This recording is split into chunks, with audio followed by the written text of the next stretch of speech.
All right, so my chapter this week is on 2 Corinthians 11. And there's not really as many direct questions, I would say, here. So it's a lot of questions like of interpretation, I would say, in this chapter. So that's kind of how we're gonna do it. So it's probably not as a cut clear of a question. So there's going to be a little bit of subjectivity to a degree to this. When you study it from people, there's generally several interpretations of each parts of these. So pasture in particular in this chapter, I think there'll probably be times where you have some stuff to add. So when the chapter starts out, it talks about Paul's foolishness, and it says, my question for you guys is, what does Paul mean when he says, I hope you will put up with me in a little foolishness? Go ahead, Tio Renee. Yeah, you mean that to explain, because boasting or trying to say what he was going to say is what the foolishness that us people in this world, boasting about ourselves.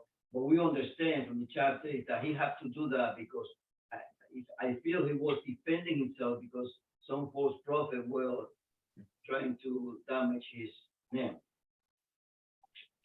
Okay. It's a little slightly hard to hear you, but I think in short, you're kind of combined here with me, which is like others from the Corinthian Christian church were saying or regarding him as foolish. However, he does not, of course, think his duties are foolish because they're at the end of the day, they're for God and to bring the Corinthian Christians to church, to God, to follow him. There was a part in here where it talks about jealous. It says, for I am jealous for you with godly jealous. Is it okay that Paul is jealous for the Corinthians? No, not you. You go last.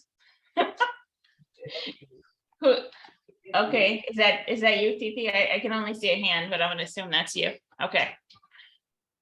Yes, it's okay, but he's jealous because he wants them to worship the one true God and Jesus, not all these other false prophets out there.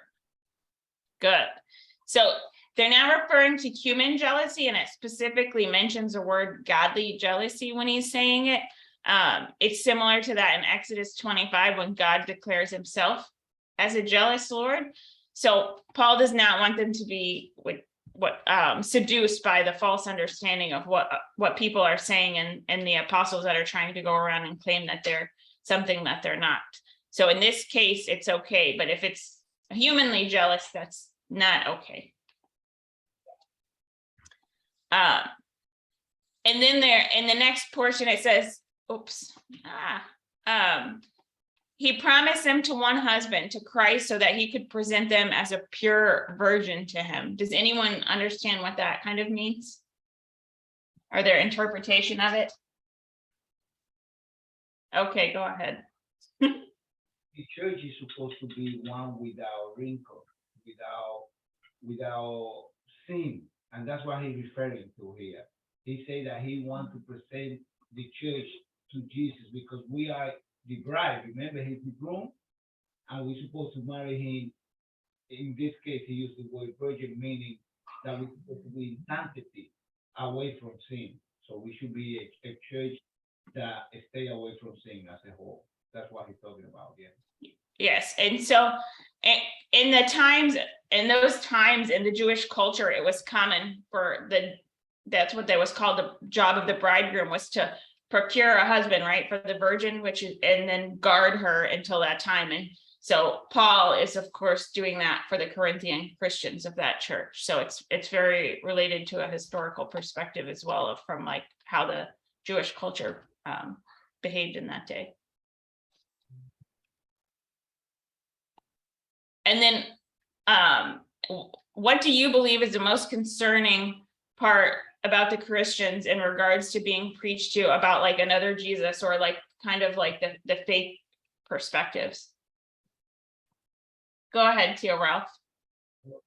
Paul was very concerned about the false teaching because they were teaching about the false Jesus, the false Bible and a false religion. Yeah, he was definitely concerned about that, but like, what were those people, the Corinthians kind of doing rather than what Paul would hope that he would do? He kind of mentioned that it was worse because they were doing this. They're trying to deviate the Corinthians from learning the truth. Because Okay. the teaching was wrong. Yeah, basically they're letting them in, right? It's not even that they're just like there, it's that the Corinthians are kind of like embracing them rather than like calling them out for saying like this is incorrect and you shouldn't be here doing this, right? So it's really important as Christians that like when we know that there's a false prophet around, that we don't just like embrace them as a church without calling to attention like that they're doing something wrong, that they're lying or persuading people incorrectly. And then there was an area where he's talking about the apostles. He calls them the eminent apostles. Does anyone know who that he might have been talking about in that area?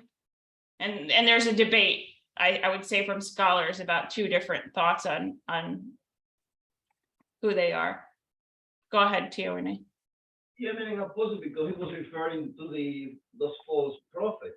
The eminent apostle, meaning they present themselves as greater than Paul, but they were preaching the falsehood, the false preaching that just Raphael mentioned. That's yes. what he's referring to.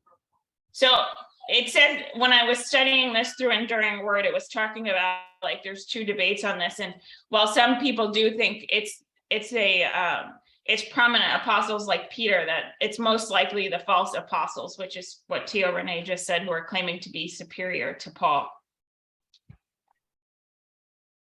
And then why do you think Paul asked if it was a sin for him to lower himself in order to preach for free?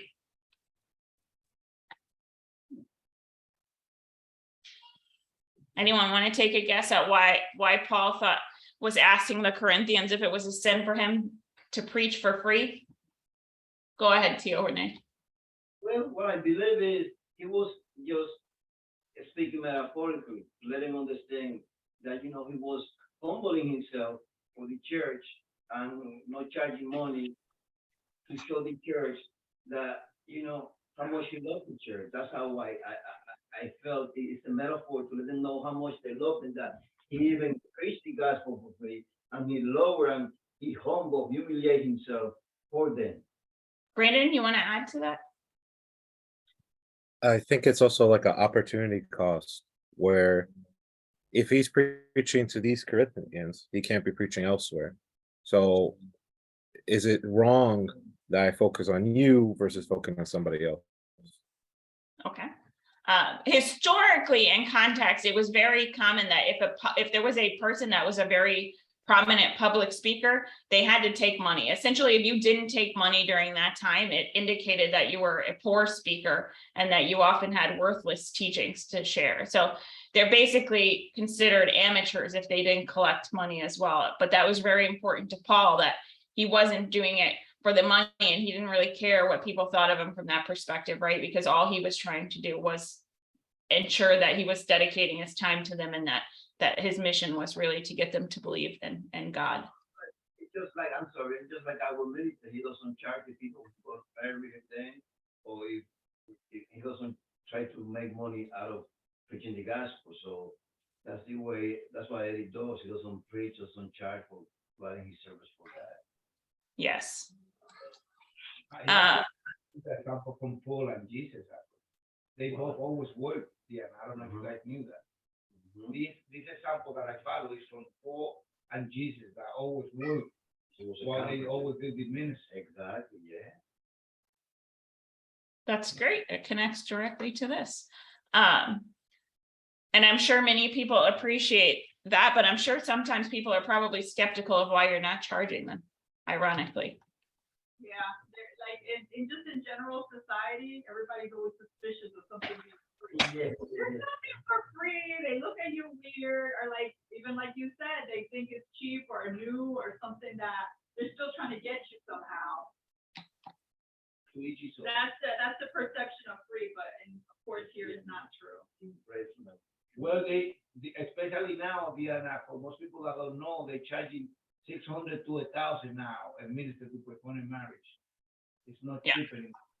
But yeah, we want people to get married, right? We want people, us Christians want people to get married and live the correct way, but then we make it very difficult for folks that might not have as much money and so forth to do it. So it's very interesting when you sit and break it down.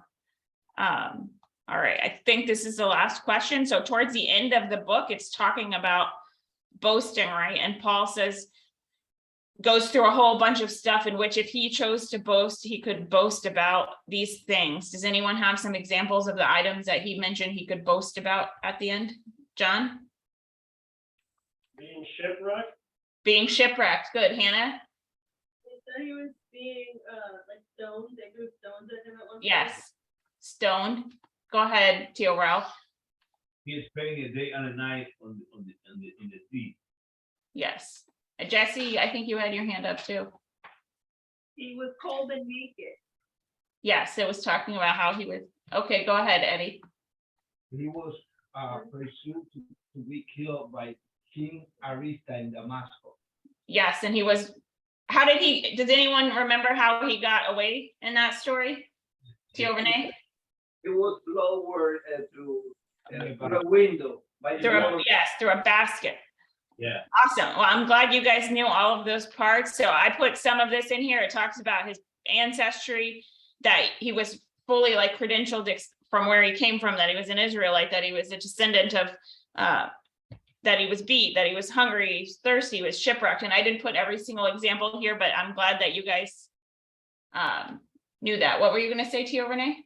I mean, I remember this one because you see, I couldn't imagine how painful that was.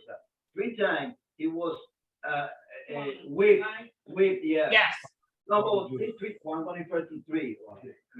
3 times he was given the 40 minus 1 last time. But I'm talking about 3 times of this kind.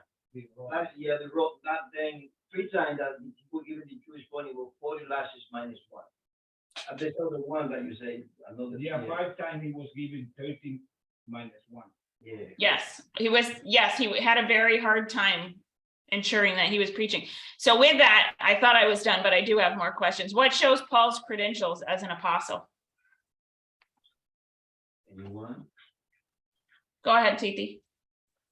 But he says that they say he's not, but he is knowledgeable. He said, I am knowledgeable. Okay, I mean, go ahead, Tio Renee. today we got, almost the biggest, the biggest part of the New Testament is one of the biggest testimony for today. At that time was that it was already known mostly in all of the that part of the world as a preacher of God, and that he has suffered and he has undergone all this suffering just to preach the gospel.